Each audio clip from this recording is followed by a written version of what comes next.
This is Autoline Daily, the show dedicated to enthusiasts of the global automotive industry. Well, let the fireworks begin. In a surprise move, the UAW struck Ford's Kentucky truck plant, its largest and most profitable. That plant makes Super Duty trucks, the Expedition, and the Lincoln Navigator, and generates about $25 billion a year in revenue. Ford says this will directly impact 9,000 UAW members that work there and more than 100,000 people if you factor in everyone that supplies to that plant. Ford called the move, quote, grossly irresponsible, but also said it wasn't surprising, again pointing back to those leaked UAW internal messages from UAW leadership that said it wanted to keep the Detroit 3 automakers wounded for months. However, the surprise strike is also a warning to GM and Stellantis, who has a round of negotiations with the UAW today, because it sounds like the UAW did this because Ford wasn't making enough progress in its contract offers. UAW President Shawn Fain said, quote, "Here's to hoping talks at Stellantis today are more productive than Ford yesterday." So, what is holding things back? In his last live stream event, Fain said the UAW would get Ford and Stellantis to follow GM on including battery plants in its new contract, and Ford said it had been bargaining in good faith on its JV battery plants this week. Maybe it wasn't doing enough, but the UAW also said it's, quote, fighting like hell for better retirement security, although Fain says the automakers are, quote, fighting like hell to keep UAW retirement uncertain and insecure. So now it looks like the UAW is starting to pull out the big guns, and we'll have an idea real soon if that strategy is paying off. Fain will hold another live stream event at 10 a.m. on Friday to talk about the progress of the negotiations. Hyundai is going to contract manufacture EVs for a Chinese company. That might sound a little shocking at first, but as we reported the other day, Hyundai wants to chop the number of assembly plants it has in China down to 2 from a high of 5 a few years ago. And by building EVs for another company, it can generate revenue from its plant in Beijing while trying to figure out what to do with the other ones. It's going to build EVs for ArcFox, which is a joint venture established in 2017 between Hyundai and BAIC. While ArcFox is a JV that includes Hyundai, Hyundai never made the vehicles, and this would mark the first time that Hyundai produces electric vehicles under a foreign brand. And don't forget to tune in to Autoline After Hours this afternoon. John is out of town, but co-host Gary Vasilash has lined up a great panel who hope to answer the question, can anyone catch Tesla in the U.S.?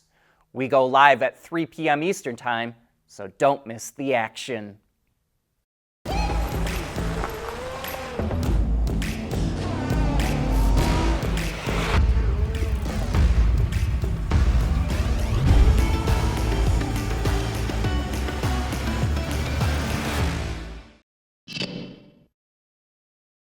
We're learning a lot more about Kia's EV strategy. It provided more details about the EV5, an SUV that slots below the EV9.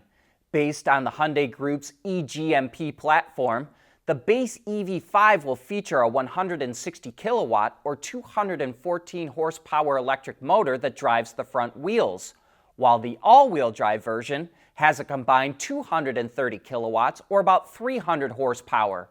A more powerful GT version will be added later.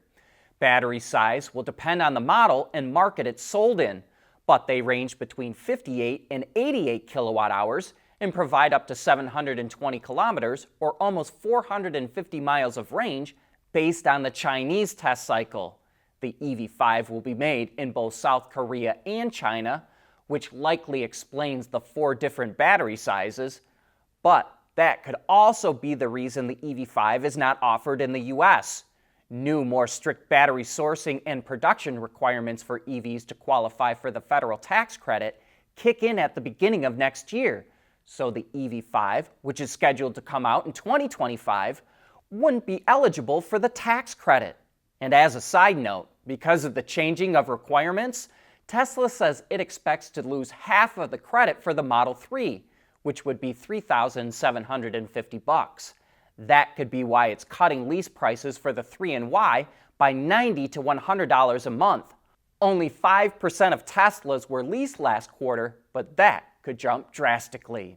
Okay, now back to Kia. It also showed off 2 new EV concepts. The EV3 is a crossover that's meant to offer similar design and practicality as the EV9, but in a more compact and accessible form. The EV4 is a sedan, and like the EV3, it offers simple yet expressive design, which also spills over into the interior that takes advantage of a lot of sustainable materials. Along with the EV5, Kia says it plans to introduce vehicles to the market like the EV3 and 4, and they'll have a starting price that ranges between $35,000 and $50,000. Toyota is partnering up with Japanese energy company Idemitsu to mass-produce solid-state batteries for EVs. The two companies will focus on developing sulfide solid electrolytes, which Idemitsu produces using byproducts from oil manufacturing. The resulting product has the softness and stickiness that's ideal for mass-producing batteries. The two companies will first open a pilot facility to produce the batteries, with the goal of bringing them to market by 2027 or 2028 and mass-producing them as early as 2030. Toyota has said in the past that solid-state batteries will more than double the range of the BZ4X while reducing charging time to just 10 minutes. Meanwhile, Honda has its mind on repurposing EV batteries once they get to their end of life. It just signed a deal with Mitsubishi Corporation, not Mitsubishi Motors, the car company, to monitor the batteries in Honda's mini EV models throughout the vehicle's life. And once they're no longer suitable for a car, they will then transition the batteries into stationary storage devices. The two companies will also collaborate on smart charging technology that automatically adjusts the timing of EV charging to avoid peak loads and optimize energy consumption. And they'll work on vehicle-to-grid services that allows energy stored in EV batteries to be supplied back to the grid. Volkswagen is upgrading its ID.4 and ID.5 electric models. Thanks to a new electric drive motor, rear drive Pro models get an extra 60 kilowatts of power and 75% more torque than before. It also improves the range of the ID.4 and 5 by 17 and 11 kilometers respectively. And the all-wheel drive GTX models get the same upgrade, which boosts power by 30 kilowatts and improves its 0 to 100 kilometer an hour time to 5.4 seconds. Other new features include a software update and a new infotainment system that has a nearly 13-inch display screen. And despite all those upgrades, VW is keeping the price for the models the same, which start just over 40,000 euros or about $43,000 in Europe. Back in 2018, Nissan showed off what it calls brain-to-vehicle technology at CES. It used a device to monitor brain activity to help speed up reaction times and make driving more enjoyable. And for the last several years, the automaker has been using similar technology to monitor and train its drivers in Formula E to help them improve their performance. Nissan says the test showed that drivers experience enhancements to complex decision-making, stress and fatigue management, and quicker reaction times. The company was so happy with the results that it will now use these brain training protocols in its overall training programs for Formula E drivers. And in the future, it plans to train drivers in other racing series with the same methods. But that brings us to the end of today's show. Thank you for tuning in.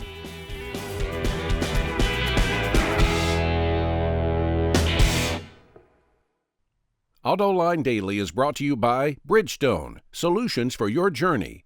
Intrepid Control Systems, over-the-air engineering, boost your game. And by Scheffler, we pioneer motion. We want to know what drives your testing. OTA, connected car, diagnostics, remote testing. Intrepid Control Systems is here to help you work from anywhere. Intrepid Control Systems, driven by your data. At Schaeffler, we pioneer motion. Electrifying mobility, manufacturing smarter, reducing CO2 emissions, making energy production clean. Schaeffler pioneers motion to advance how the world moves.